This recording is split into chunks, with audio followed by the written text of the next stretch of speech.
આદિવાસી, minority, દલિત અને OBC સમાજને આમાં ખૂબ મોટું નુકસાન થવાનું છે. જેમના પોતપોતાના નીતિ નિયમો છે, જેનાથી એ લોકો આજે ચાલે છે, તો શું જરૂર પડી છે?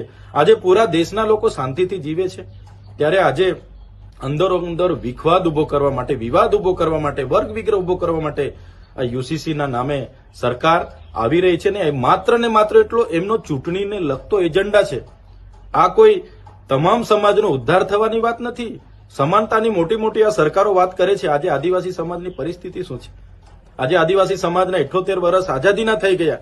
કોણ આદિવાસી દલિત લોકો સાથે રોટી બેટીનો વ્યવહાર કરે છે? બતાવો મને.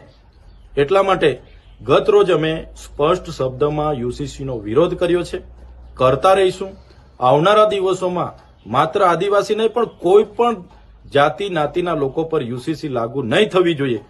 કોઈ જરૂર નથી, ઉતાવળે આપણે કોઈ જરૂર નથી. જે દિવસે તમામ વર્ગના લોકો સમાનતામાં આવી જશે તે દિવસે તમે યુસીસી લાવશો, ચોક્કસ અમે સમર્થન કરીશું. પણ હાલના તબક્કે આવનારા દિવસોમાં પૂરા આદિવાસી, માઇનોરિટી, દલિત, ઓબીસી અને તમામ જે પણ લોકો યુસીસીના ખિલાફમાં છે, વિરોધમાં છે, બધા જ લોકોને આહવાન કરીશું અને તમામ જિલ્લાઓમાં જઈને એની જનજાગૃતિ માટેની મિટિંગો કરીશું અને રાજ્ય સરકાર જે યુસીસી લાવવાની ઉતાવળી બની છે એને રોકવાનું કામ અમે કરીશું.